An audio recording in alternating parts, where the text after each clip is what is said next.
Aminul Islam বুলবুলের cricket board থাকা অবস্থায় তার যতগুলো নোংরামি আছে সবগুলো বিষয় নিয়ে আলোচনা করব। আপনারা ধৈর্য ধরে আজকের ভিডিওটা দেখেন।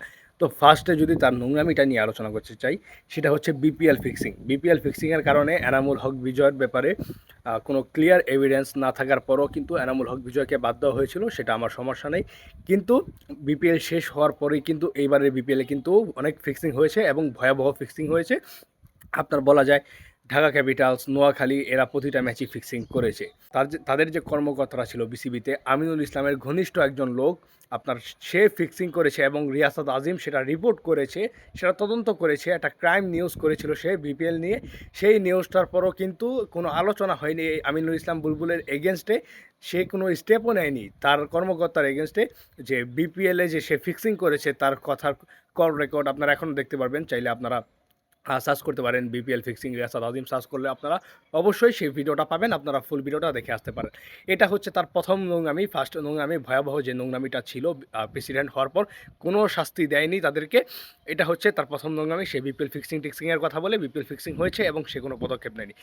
দ্বিতীয় নোংরামিটা হচ্ছে নির্বাচন। ঠিক আছে, আপনি বিসিবি প্রেসিডেন্ট হতে চান, বাংলাদেশ ক্রিকেটের ভালো করতে চান, আপনি হয়েছেন, আপনি প্রেসিডেন্ট যেভাবেই হোক আপনি হয়েছেন। আপনি কোন প্রক্রিয়াটায় হয়েছেন আপনি আমাকে সেটা বলেন। আপনি বিসিবি প্রেসিডেন্ট হতে চান, সে তো একটা প্রক্রিয়া দরকার, সেটা তো একটা সুস্থ নির্বাচন দরকার। আপনি সেখানে নির্বাচনটা কীভাবে করেছেন? আপনি তো নির্বাচনটাই প্রশ্নবিদ্ধ করেছেন। আপনি তো আমি ইকবালকে নির্বাচন করতে দেননি ঠিকমতো। আপনি ক্লাবদের নিয়ে ঝামেলা করেছেন, ক্লাবরা আপনাদের থেকে মুখ ফিরিয়ে নিয়েছে, ক্লাব আপনার অংশগ্রহণ করেনি। আপনি তো বলা যায় সব দিক থেকে ভয়াবহ, মোটামুটি ব্যর্থ। আপনি তো সব দিক থেকে ভয়াবহ ব্যর্থ। আপনি ঢাকা প্রিমিয়ার লিগ আয়োজন করতে পারেননি, সেখানে আপনি ক্লাবগুলোকে আপনি ম্যানেজ করতে পারছেন না। তো আপনার নোংরামিতে তো কেউ আসবে না। আপনি যে ফিক্সিং করান নিজে, আপনার কর্মকর্তা যে আপনার নিজে আপনাদের পাশে থাকে, পাশে থেকে ফিক্সিং করে, আপনি তো সেগুলোই আপনি ঠিক করেন না। তাহলে ক্লাব কীভাবে আসবে? ক্লাব আপনাকে দিয়ে কীভাবে তারা ভরসা পাবে? আপনার মতো একটা ক্রিকেট বোর্ডের আন্ডারে তারা আপনার ঢাকা প্রিমিয়ার লিগ তারা খেলবে। আর যে তৃতীয় নোংরামি, সে আপনার টি-টোয়েন্টি ইনিংস খেলতে এসেছে। এইটা হচ্ছে তার সবচেয়ে বড়, সবচেয়ে বিগেস্ট চাপাবাজি। তো যতগুলো ক্রিকেট বোর্ড প্রেসিডেন্ট গিয়েছে তাদের মধ্যে সবচেয়ে বড় চাপাবাজি হচ্ছে আপনার টি-টোয়েন্টি ইনিংস খেলতে আসা।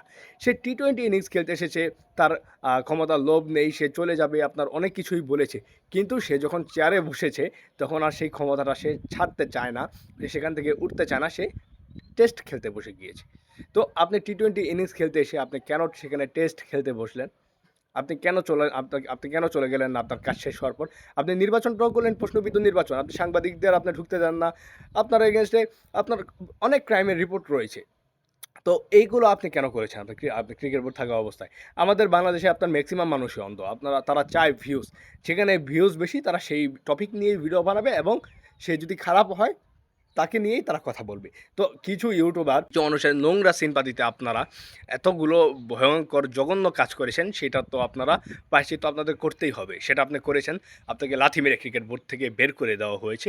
তো আপনার যে ওভারঅল আপনার পুরো টার্মটাতে এই ৯ মাস ১০ মাসে যে আপনার পুরো নোংরামিটা, আপনার বোর্ড কর্মকর্তার নোংরামি, আপনার আসিফ আকবর, এম নাজমুল এদের মতো যে নোংরা লোকগুলো, এদেরকে যে লাথি মেরে বের করে দেওয়া হয়েছে এবং আপনাকেও যে লাথি মেরেছে, এটা আমি ভালোভাবে অ্যাপ্রিসিয়েট করছি এবং আপনাকে আরও ভয়াবহ শাস্তি দেওয়া উচিত ছিল।